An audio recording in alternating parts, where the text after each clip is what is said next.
youngsters from Liverpool, England. The Beatles have held this title for 8 years. My model of business is the Beatles. You know, they were four very talented guys.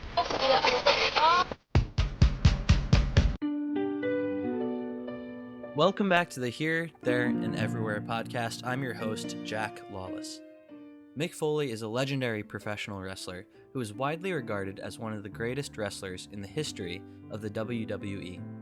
One of the cornerstones of WWE's meteoric rise in the late 90s, Foley has wrestled under his real name and the personas Cactus Jack, Mankind, and Dude Love. Foley is a 4-time world champion, an 11-time world tag team champion, a 1-time TNA Legends Champion, and the inaugural WWF Hardcore Champion. Since retiring from wrestling as a result of a physically demanding style, he has turned multi-time best-selling author with 2 of his books reaching number 1 on the New York Times bestseller list. He has also started a career as a stand-up comic and a spoken word performer. He is also a very big Beatles fan and has tons of interesting stories to share about his love for their music and how he connects with their world. It's my pleasure to introduce onto the Here, There, and Everywhere podcast, the legend Mick Foley. 1, 2, 3, 4.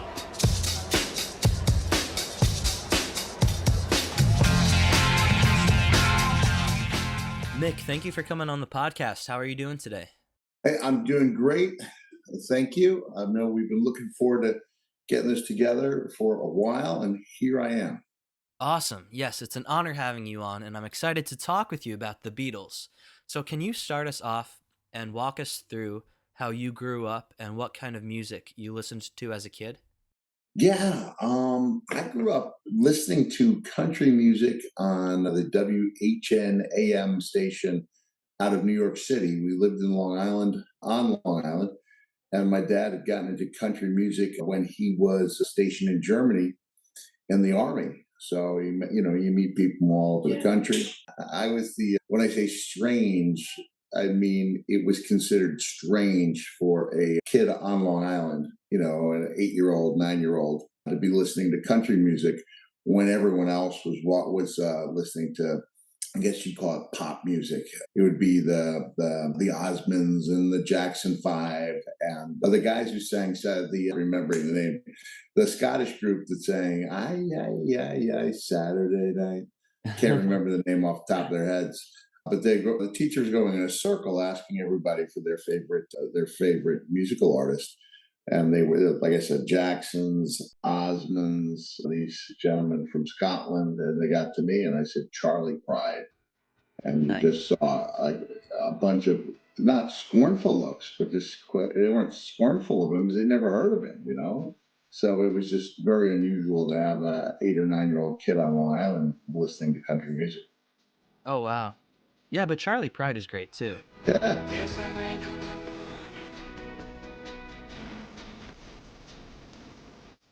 So at what point in your life did you come across the music of the Beatles?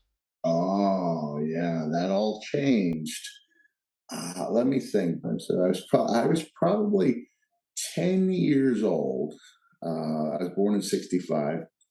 So I was probably 10 years old when my brother and I were rummaging through my parents' LP collection. They had a pretty sizable LP collection.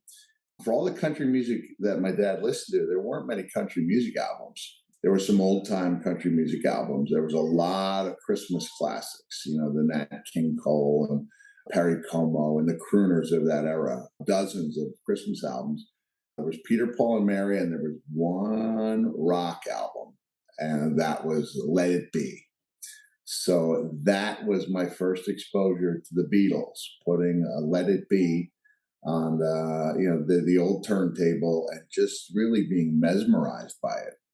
And were you a fan ever since that moment? I was a fan ever since that first listen. And it's funny, given that this is an album that has the titular track, one of the greatest songs of all time, in my mind, and a lot of people's minds, Let It Be. It's got the long and winding road. It's filled with really good songs. It surprised me to hear John dismiss it in an old interview. Yeah. Because I thought it was incredible. part of the reason I loved the Get Back documentary so much. It was covering all these songs. I Dig a Pony, Two of Us, I, Me, Mine.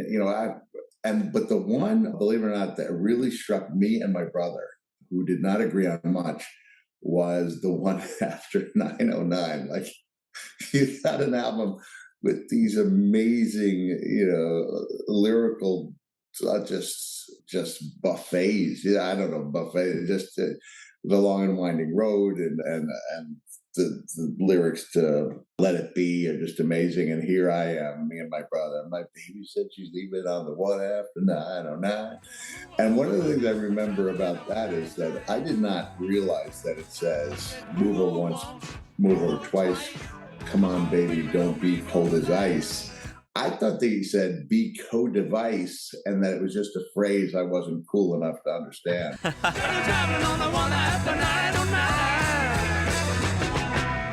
But it's funny to look back and see that I was drawn to, one of the first songs they ever wrote, and they ended up putting it on the Get Back album. But that was the big one for me for a couple of years. So that must have been a really cool experience for you while watching Peter Jackson's Get Back documentary. I mean, if that was your first favorite Beatles album. Yeah, I was lucky. I was renting an Airbnb in Atlanta, and the Airbnb it was a cool place anyway. I was doing a few things in Atlanta, and there was a Disney Plus that was carrying it. Yeah. They had Disney Plus, and I laid down and I watched all 3 episodes, which was about 5 hours, I think. Yeah. 5 hours in one sitting. Wow. Just watched it through the night. Because going in, I thought, oh man, how can something be interesting for this long? And then when I watched it, it was Peter Jackson had somehow restored the audio, and I remember listening on one of the late night shows how they did that technologically. And it was just a fascinating trip. It sure looked to me like they liked spending time with each other. Some people, I don't know how I would have felt if I was like, say I was like putting a match together and my opponent's wife was sitting in the room. Like, that's the only thing I could compare it to. But like Paul said, like, I think later he goes, what do did she split people think Yoko split up the band because she sat on an amp, Yeah. I thought they looked like 4 guys who really liked to be in each other's presence. I think they took George for granted a little bit. I do. Right. But the whole thing was a great journey to see some of these songs. I was probably a little younger than 10 when I discovered Let It Be, because I remember it was still at the age where I would put it on my turntable. I'm sitting in the room I grew up in, which was a 8 foot by 8 foot, 64 square foot room before the 2 foot extension. So the desk I'm sitting at is actually in the extension, and that was like up a whole new world to me. But I think I was probably 8 years old when I discovered Let It Be, because I remember listening to it night after night on the LP when I went to sleep. Oh, wow. That's awesome. And now this moment is kind of like a full circle moment. We're here talking about it. Mick, earlier in our conversation, you mentioned setting up a match. And I'm wondering, can you explain how you decided to pursue wrestling professionally? Oh man, it's so much fun talking about the Beatles, though. I know, me too. And we'll definitely circle back. But it'll just be to give our listeners a little bit of context about who you are and how important you are to wrestling. Yeah, for people who don't know, I was a wrestling guy. I broke in really on the lowest rung of the ladder. A local promoter, when I say local, because I'm on the island, Long Island now. A guy who ran all 5 boroughs of New York and Long Island, his promoter named Tommy D, saw a home video I did of me doing some wrestling, creating a character, doing some wrestling. And he put me on his ring crew. And if I could drive down from the college I was at, Cortland, New York, to New York City and set up the ring single-handedly, which is quite a task, he would have a really respected veteran named Dominic Danucci work with me. And work with me meant he would twist my body in ways I didn't know it could be twisted to try to test my will. And he was pretty successful in that. But once he saw that I really wanted to do it, Yeah, we started learning. So that was the fall of 1985. And did the Beatles have any influence on your career? Well, I was thinking about it. I was like, wow, I listened to a lot of Beatles music, but I had the $10 car with the $1,000 stereo system, great stereo system when I was younger. And so I did a lot of listening, especially when I was on the road. And I had my Beatles cassettes, probably the 64 to 66. 66 through 70 was the second kind of greatest hits. The White Album, Let It Be, Abbey Road, those would be the ones that I owned and listened to quite a bit. And then it only dawned on me a few days ago that back when I made my entry into world-class championship wrestling based out of Dallas, Texas, I came down for my first match and they said, going down the aisle, Cactus Jack Manson. And I went, that's news. That's news to me. I remember one of my mentors, a guy named Robert Fuller, he goes, you got to look like that Manson fella. And I was like, Robert, he was I'm a foot taller than he was. I'm 100 pounds heavier. No, Daddy, it's in the eyes. It's in the eyes. Looks like that Manson fella. So when I come down to the ring in the Sportatorium as Cactus Jack Manson, I was a little forlorn. And Robert was on the card that night. And he goes, Jacko, because I was Cactus Jack, he says, not too many bodies like yours that are successful these days. He goes, a man finds a good gimmick, he could ride it a long way. And I thought, hey, if I am going to be this Cactus Jack Manson, I'll be the best Cactus Jack Manson I can. And so within a couple of weeks, I was coming down to the ring to Helter Skelter. Actually a heck of a ring song. And somewhere out there, probably had taken down from YouTube 20, 15 years ago, is a video that I put together for the show to Helter Skelter, showing, this Cactus Jack Manson to be nobody to be messed with. But that would be my most direct tie. And then when I got to a point where I felt like I could, where I could put my own stamp. Oh, I was putting my own stamp on the character, but I guess when I got to a point where I thought I had the authority or the juice to do it, I dropped that last name. But no doubt that I sunk my teeth into it. And then, there was that wacky, Manson theory that the White Album was speaking to him, which was craziness. But I did grab onto that. Now, if you could assign a Beatle to each one of your personas, which Beatle do you think is most like each one of your personas? I think John was more like Dude Love. He wore the fancy, those cool. They all got into that mystical thing. And before I answer the question, as you're playing 6 degrees of Kevin Bacon, but in this case 6 degrees of the Beatles, I have been Norah Jones's since 2014. Oh, that's awesome. So, yeah. So the first Santa photo, and, for people who don't know, Nora's dad, Ravi Shankar, was very close with the Beatles, George in particular. And I was invited over, and the first Santa photo with her son is me. And I was there for about 20 minutes. I had the good, for about 10 years, I had the really good, long, natural beard that I would bleach each December. So you can Google me. I was looking good. And you can Google Santa and Norah Jones, and there's a great photo of me singing and messing up the lyrics to Silent Night as Santa. But it's a great photo. But anyway, I'm in the house, and the baby was maybe a little less than a year old. He didn't want any part of Santa.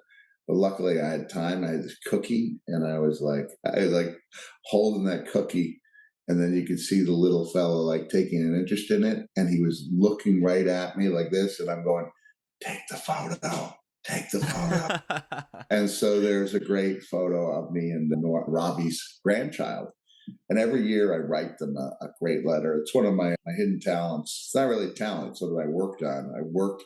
After my successive body part replacements in 2017, a hip in April, followed by a right knee in 2017, I just worked for hours each day on my handwriting so it would look like Santa's. Oh, wow. Yeah, so every year they've received, since I've been their Santa since 2014, but every year 2017 to 2021 they've received the handwritten letter from Santa, and I make sure it's an extra good one for Nora's family and the video as well. So That is so cool.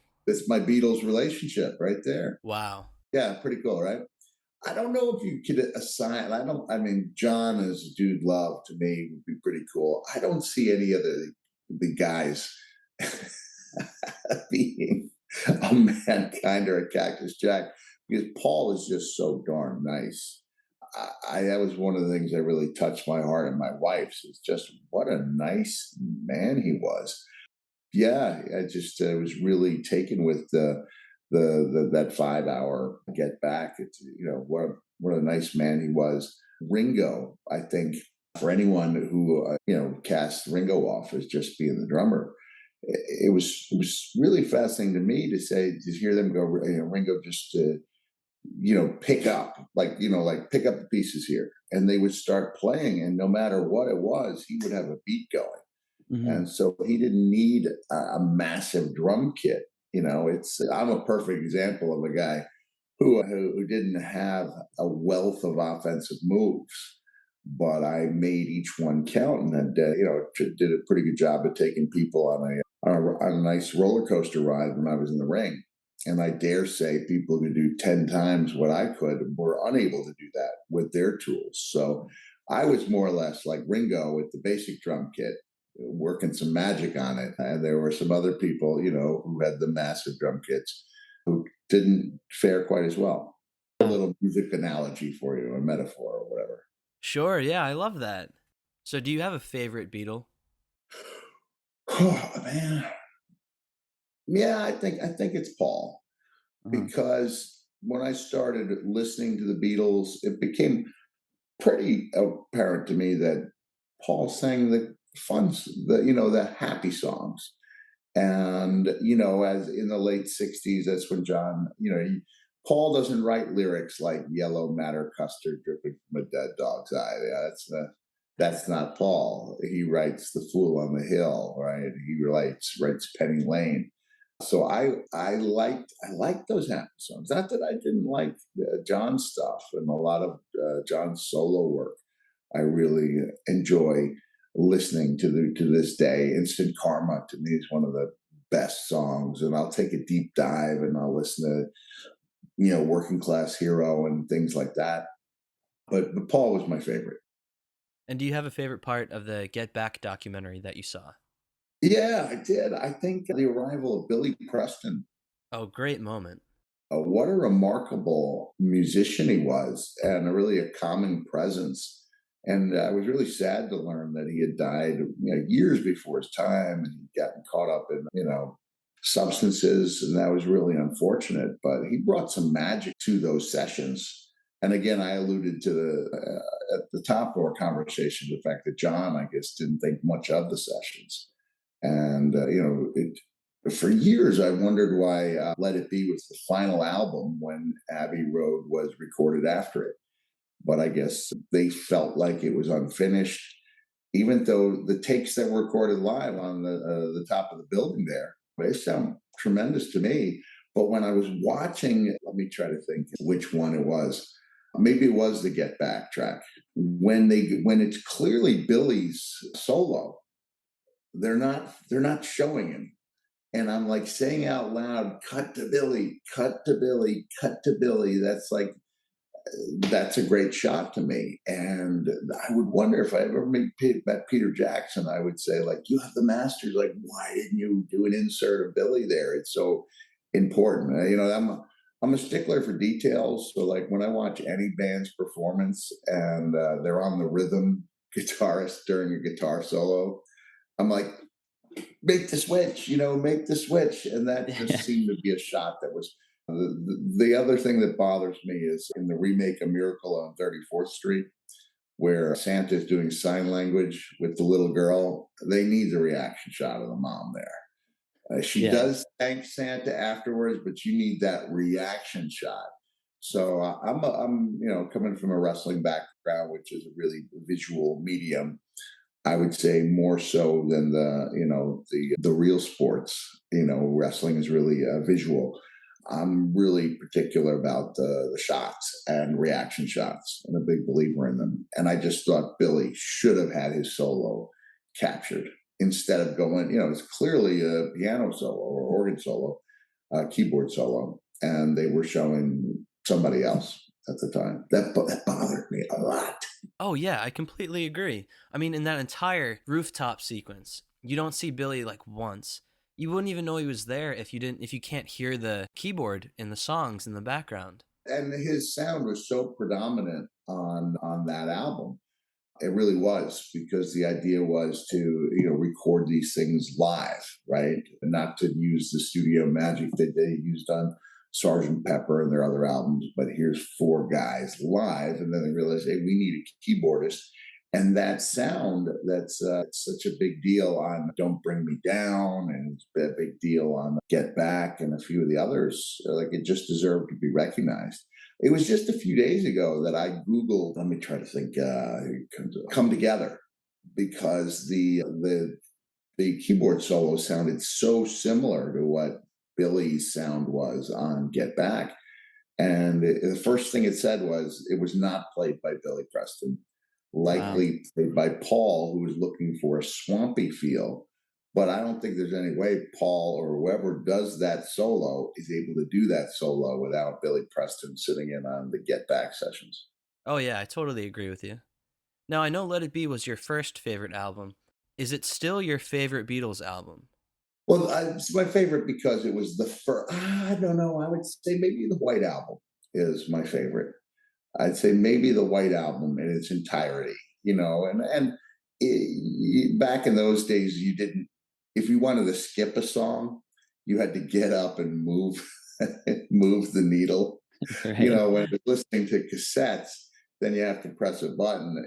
Now with digital, it's really easy. So I don't know if I ever would have gotten up to actually skip over Why Don't We Do It in the Road or song number 9. But it's just filled with so many great songs, like things you don't usually think of when you think of Beatles. The greatest of the Beatles, like Rocky Raccoon, is a great song, but I don't think anyone's putting it on a Beatles greatest hits album. But it's filled with gems like that. I listened to it in the car just about a month or so ago, and I'd forgotten that Glass Onion, which is clearly a John Lennon composition. Things like that, but that's a cool song. I told you about the walrus, and I can't remember the lyrics now. Here's another clue for you all: the walrus was Paul. It was really clever, and that on that song in particular, man, Ringo drives a heck of a beat on that one.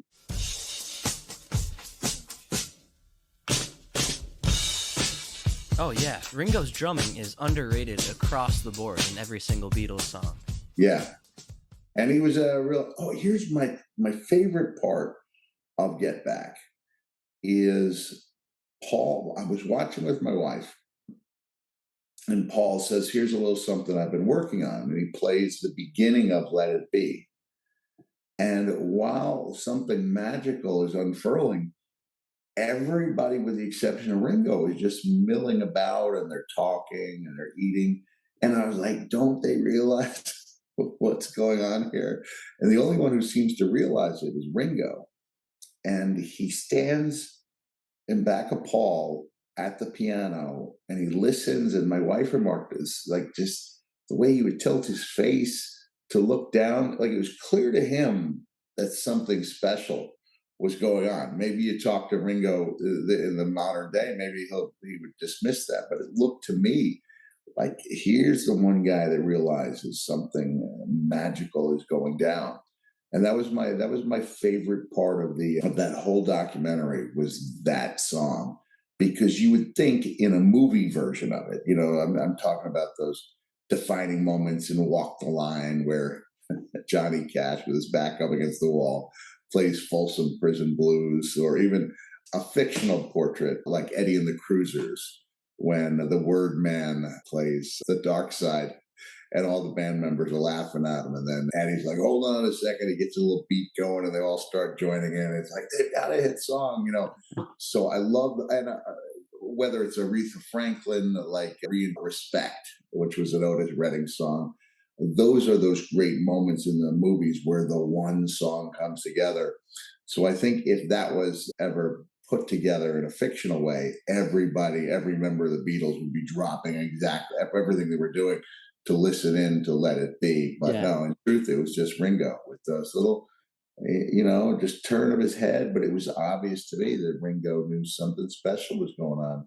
Absolutely. I mean, Ringo was in tune with everyone. Yeah. And he was never occupied with his own ideas or his own ego or anything like that.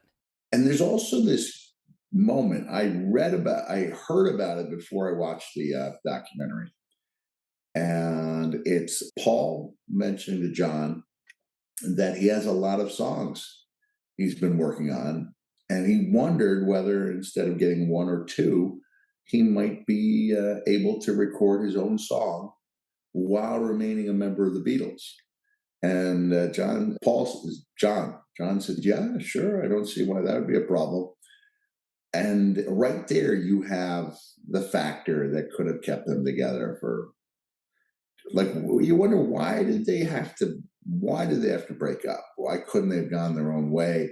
At that time, if you weren't putting out an album a year minimum, you weren't even considered to be a working band. Mm-hmm. And now bands stay together and release an album, especially the older veterans, you know, every 5 or 6 years, and it's a big deal. And in the meantime, the world still could have had all the great solo music that the boys put out on their own. But that's, you know, looking back now, hey, it is what it is. But I think if they had an avenue where all the guys, you know, Ringo included, George, you know, all the guys would have had an avenue to do their own thing and then come back together every few years, it would have been, I don't know if you could argue they'd be any huger than they are now, but it would have been huge. Oh, definitely. And Mick, why do you think that the Beatles are still relevant in culture, and why will they always be relevant in culture? Oh man, yeah. Keep in mind, you're asking somebody who's far from a musical expert, but I do know. I think I do know a little something that gives people staying power. I think every generation that has a chance to listen to their music hears them as the real deal, and their influence is so wide that if someone in today's world was not inspired by the Beatles musically, they were inspired by somebody who was inspired by the Beatles. And I think they're that rare band that future generations go out of their way, or not future, but the next generations go out of their way to listen to. And I don't think, you know, you can see why someone might not like the earlier sounds just because they sound really antiquated. And it's amazing to me from a production standpoint how fast the Beatles went from I Want to Hold Your Hand, both lyrically and, you know, sonically, from I Want to Hold Your Hand to Hey Jude, or just these things that stand the test of time. So there must have been something incredible going on the production end from like 66 through 69, because everything before, you know, say 68 sounds a little old, and everything following that is timeless. So I can see why some of the future, current connoisseurs of music, you know, they might not be into a classic like Rubber Soul, but I think you play them Abbey Road or any of the seminal songs, you know, I have to admit these guys knew what they were doing. Oh, absolutely. And speaking of that, Mick, what have you been up to recently? Are you involved in any projects? Are you working on anything at the moment? I do have some new projects. I have a podcast that is a stroll down memory lane for wrestling fans who are big into the Attitude Era in the late 90s, and that's called Foley is Pod. If someone wants to find it, they can go to my website, realmickfoley.com, and I think there's a way you can get to the podcast. And also, you might be interested to know that for 2 years running, I've been the most requested athlete or wrestler on Cameo. And I think it's because I work harder and I personally enjoy them. It doesn't look like I'm phoning them in, even though technically I am using my phone, but I really enjoy them. And I think I try to exceed people's expectations, and I think we do.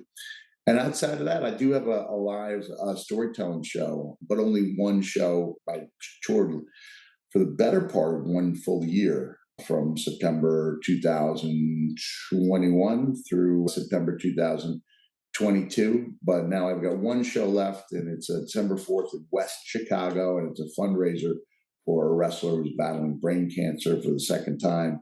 So if you're in, 100% of my proceeds go to Joe. Joe Doring is his name. And if anybody's in the West Chicago area, even if they're not a wrestling fan, and they're like, hey, I like this guy, I'd like to see more of him, you can find those tickets at realmickfoley.com as well.